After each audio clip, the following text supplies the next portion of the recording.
യാത്ര നാളെ പത്തനംതിട്ടയിലാണ്. രാവിലെ പ്രഭാത പരിപാടി പ്രേക്ഷകരിലേക്ക് എത്തുക. സ്ഥലം കൃത്യമായിട്ട് റിപ്പോർട്ടറിൽ പ്രേക്ഷകർക്ക് കാണിക്കും. അപ്പോൾ നിങ്ങൾ അവിടെ വരിക. നമുക്ക് കൂടുതൽ പാട്ടുകൾ വിശേഷങ്ങളും ഒക്കെ കേൾക്കാം. അപ്പോൾ നമ്മൾ മറ്റു വാർത്തകളിലേക്ക് പോകുന്നതിന് മുൻപ് ഇനി നമുക്കൊരു നാടൻ പാട്ടാവാം അല്ലേ അഖിലേ? അപ്പോൾ നമ്മൾ ഈ നാട്ടിൽ നിന്ന് യാത്ര പറയുന്നതിന് മുമ്പ് എല്ലാ പ്രിയപ്പെട്ട പ്രേക്ഷകർക്കുമായി ഞങ്ങളുടെ സുമേഷ് ചെമ്പ് ഒരു ക്രിസ്മസ് ആശംസ നേരും. ആരുടെ ശബ്ദത്തിലാണെന്ന് പ്രേക്ഷകർ മനസ്സിലാക്കിയാൽ മതി. നമസ്കാരം സുമേഷ്. സുമേഷിന് കൂടെ കുറേ നേരമായിട്ട് ആൾക്കാർ മെസ്സേജ് അയക്കുന്നു. സുമേഷ് പറഞ്ഞിടിപ്പിച്ചതല്ലേ? ഉണ്ട്, എന്നെ പരിഗണിക്കുന്നില്ല, ഒന്ന് വിട്ടേക്കെന്ന് പറഞ്ഞു.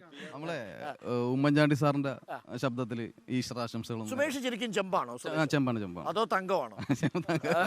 സുമേഷ് തങ്കമാണ്, ചെമ്പിലാണ് താമസം. അപ്പൊ തങ്കം സുമേഷ് ചെമ്പിൽ താമസിക്കുന്നു. ഓക്കെ, അപ്പൊ ഉമ്മൻചാണ്ടി സാർ ആശംസ നേർന്നു. കേരളത്തിലുള്ള എല്ലാ മലയാളികൾക്കും എൻ്റെ ഈസ്റ്റർ ആശംസകൾ. എല്ലാവർക്കും നന്ദി, നമസ്കാരം. ഓക്കെ, ഗംഭീരം അല്ലേ? ഇത് ഉമ്മൻചാണ്ടി സാർ ഇല്ലാത്തൊരു കാലത്ത് ജീവിക്കുമ്പോഴേ അതിനൊരു ബുദ്ധിമുട്ടുണ്ട് മാനസികമായി. ഇപ്പം പല പ്രമുഖരായ നേതാക്കളും നമ്മളിൽ നിന്ന് വിട്ടുപോകുമ്പോഴാണ് അവരുടെയൊക്കെ വില നമ്മൾ മനസ്സിലാക്കുന്നത്. അപ്പോൾ ആ ശബ്ദം കേൾക്കുമ്പോൾ തന്നെ ചില കോൺഗ്രസ് പ്രവർത്തകർക്ക് ഒരു ആശ്വാസമാണ് ഈ കാലത്തിൽ അങ്ങനെ ഒരു ശബ്ദം കേൾക്കുമ്പോൾ അല്ലേ? വേറെ ഏതായിട്ടോ ചെയ്യാറുള്ളത്? വേറെ ജനാർദ്ദൻ സാറിന്റെ. ജനാർദ്ദൻ സാറിന്റെ. എല്ലാ മലയാളികൾക്കും എൻ്റെ ഈസ്റ്റർ ആശംസകൾ. ഓട്ടക്കേട് വരുന്നത് നല്ല നേതാക്കന്മാരെ എല്ലാവരും തെരഞ്ഞെടുക്കണം. എന്നാ പിന്നെ ഞാനങ്ങോട്ട്. ഓക്കെ, അപ്പോൾ രണ്ടുപേരുടെ ശബ്ദത്തിൽ നമ്മൾ ഈസ്റ്റർ ദിനാശംസകൾ കേട്ടു. ഇനി നമ്മൾ അഖിൽ നമുക്ക് ഒരു നാടൻ പാട്ടോടുകൂടി ഇന്നത്തെ നമ്മുടെ ഇവിടുത്തെ പരിപാടി അവസാനിപ്പിക്കാം. അപ്പോൾ ഭവന്യ, താങ്ക് യു. കാസർഗോഡ് നിന്ന് തീവണ്ടി കയറി ഇവിടെ എത്തി നമ്മൾ ഈ പരിപാടി അവതരിപ്പിച്ചു.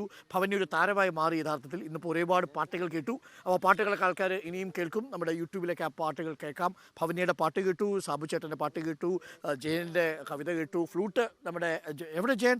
നിങ്ങളൊരു യുഗ്മ പരിപാടി ഉണ്ടെന്ന് പറഞ്ഞായിരുന്നു. എന്തായിരുന്നു അത്? പാട്ട് പാടുന്നുണ്ടോ? നാല് പേര് പഠിക്കും. ഇതെന്തോ കയ്യിലിരിക്കുന്ന എത്ര സംഭവമാ നോക്കിയേ. ഓക്കെ, എഴുതി ഞാൻ ട്യൂൺ ചെയ്ത. സാധാരണക്കാരന്റെ ജീവിത തത്വശാസ്ത്രം ഒരു മെലഡി ആണെന്നുള്ള കൺസെപ്റ്റ് ചെയ്തൊരു പാട്ടാ. ഓക്കെ. ദൂരെ ദൂരെ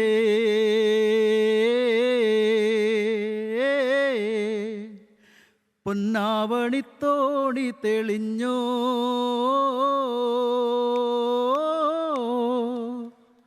തീരാമോഹം തിരയാടും കരളിൻ്റെ തീരം കാണാൻ ആരാരോ പോരുന്നു. കന്നിപ്പൂവേ ഇന്നിച്ചമ്മാനത്തിൻ ചന്തം ചാഞ്ചാടും നിന്റെ നല്ലിതളിൽ പൂങ്കവിളിൽ ആരു തന്നു ഒരു കുഞ്ഞുമ്മ ദൂരെ ദൂരെ.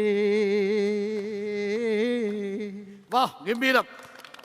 അപ്പോൾ നമ്മൾ ഇന്നത്തെ ഈ പരിപാടി പ്രേക്ഷകർക്ക് ഇഷ്ടമായി ഇതെനിക്ക് മനസ്സിലാവുന്നു. High good performance and made the Easter day bright. Ravi ബാംഗ്ലൂരിൽ നിന്ന് എഴുതുന്നു. അതുതന്നെയായിരുന്നു നമുക്കും വേണ്ടിയിരുന്നത്. ഈ പ്രോഗ്രാമുകളൊക്കെ അവതരിപ്പിക്കാൻ കലാകാരന്മാരുണ്ടായതാണ് കേട്ടോ നമ്മുടെയൊക്കെ ഭാഗ്യം. അപ്പോൾ കലാകാരന്മാരുടെ ഒരു ഗ്രാമത്തിൽ നിന്നാണ് നമ്മൾ പ്രേക്ഷകരിലേക്ക് എത്തിയത്. നമ്മൾ പോകുന്ന എല്ലാ ഗ്രാമങ്ങളിലും കലാകാരന്മാരും രാഷ്ട്രീയക്കാരും സാമൂഹ്യ പ്രവർത്തകരും നല്ല മനുഷ്യരും സ്വാർത്ഥതയില്ലാതെ ജീവിച്ച മനുഷ്യരും ഒക്കെ ഉണ്ട്. അവരാണ് മുന്നോട്ടുള്ള നമ്മുടെ യാത്രയുടെ ഒരു ഊർജം എന്ന് പറയുന്നത്. അവരെയൊക്കെ പ്രേക്ഷകരിലേക്ക് എത്തിക്കുകയായിരുന്നു നമ്മുടെ യാത്രയുടെ ഉദ്ദേശം. ഒപ്പം വാർത്തയും ആ വാർത്തയിലെ വർത്തമാനങ്ങൾ കലർപ്പില്ലാതെ ഒരു തരി പോലും മായമില്ലാതെയാണ് പ്രേക്ഷകർ ഇത് കേട്ടത്. ഇവിടെ വന്നപ്പോൾ നിങ്ങൾ കേട്ടതാണ് കോൺഗ്രസ് നേതാക്കളുടെ അഭിപ്രായം, BJPയുടെ അഭിപ്രായം, കമ്മ്യൂണിസ്റ്റ് പാർട്ടിയുടെ അഭിപ്രായം, കലാകാരന്മാരുടെ അഭിപ്രായം. അതൊക്കെ അതേപടി പ്രേക്ഷകർക്ക് നമ്മൾ ആസ്വദിക്കാനും മനസ്സിലാക്കാനുമായി വിട്ടുകൊടുത്തുകൊണ്ട് അഖിലിൻ്റെ നേതൃത്വത്തിലുള്ള ഒരു നാടൻ പാട്ടോടുകൂടി ഇന്നത്തെ ഈ കലാപരിപാടി നമ്മൾ ഇവിടെ അവസാനിപ്പിക്കുന്നു അല്ലേ? അപ്പോൾ അഖിലിൻ്റെ കലാപരിപാടി കൂടി നമ്മൾ അവസാനിപ്പിക്കും. നാളെ നമ്മൾ വീണ്ടും കണ്ടുമുട്ടുക പത്തനംതിട്ടയിൽ നിന്നായിരിക്കും. പത്തനംതിട്ടയിൽ കുരമ്പാല എന്ന് പറയുന്ന സ്ഥലത്തായിരിക്കും നമ്മൾ ഉണ്ടാവുക. അപ്പോൾ എല്ലാവരും തയ്യാറെടുത്തിരുന്നുള്ളൂ. കലാകാരന്മാരുണ്ടെങ്കിൽ ഞങ്ങളെ അറിയിക്കൂ. നിങ്ങൾ യൂട്യൂബിൽ കമൻറ്റ് ചെയ്യൂ. ഞങ്ങൾ നിങ്ങളെ ക്ഷണിക്കാം. നമുക്ക് പല വീടുകളിലും പോകാം, പാട്ടുപാടാം. ഇന്ന് നമ്മൾ യാത്ര പറയുന്നു വൈക്കത്ത് ചെമ്പിനോട് ഈ പാട്ടുമായി. വീണ്ടും നമ്മൾ കണ്ടുമുട്ടും നാളെ രാവിലെ 6:55. അഖിൽ, വാർത്തകൾ ഇനി നമ്മൾ ബ്രേക്കിംഗ് അവേഴ്സിൻ്റെ സമയമാണ്. വിനീത വേണു ചേരും പാട്ടിന് ശേഷം. പാട്ട്. കണ്ടം പൊട്ടി അടിക്കാൻ കരിമ്പാറക്കരങ്ങളുണ്ട്, വെള്ളം കോരിത്തെവി ഉള്ളം പിടയാത്ത മേലക്കിടാങ്ങളുണ്ട്. കണ്ടം പൊട്ടി അടിക്കാൻ കരിമ്പാറക്കരങ്ങളുണ്ട്, വെള്ളം കോരിത്തെവി ഉള്ളം പിടയാത്ത മേലക്കിടാങ്ങളുണ്ട്.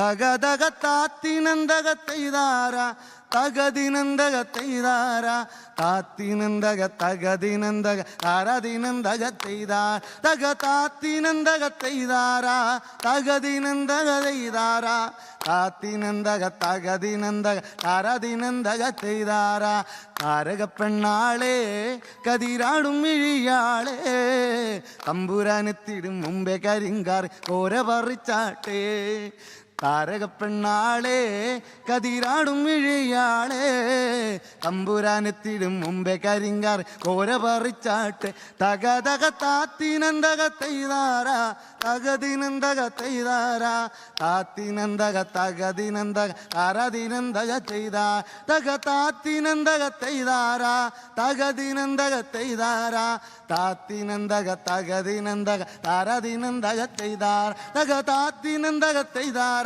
തകദിനന്തക തെയ്താര താത്തിനന്തക തകദിനന്തക താരദിനന്തക തെയ്താര താരദിനന്തക തെയ്താര താരദിനന്തക തെയ്താര